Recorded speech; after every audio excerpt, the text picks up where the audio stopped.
Hey everyone, welcome back to our channel. Need to record your daily sales in QuickBooks Online? Here's a quick and easy way to do it. First of all, log into your QuickBooks Online account and go to the dashboard.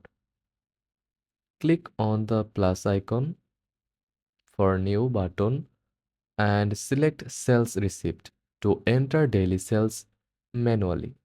Choose the date of the sales.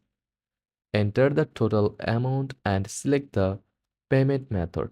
You can also break down sales by category.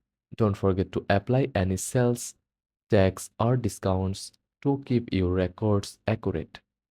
Once everything looks good, click Save and Close to record your daily sales.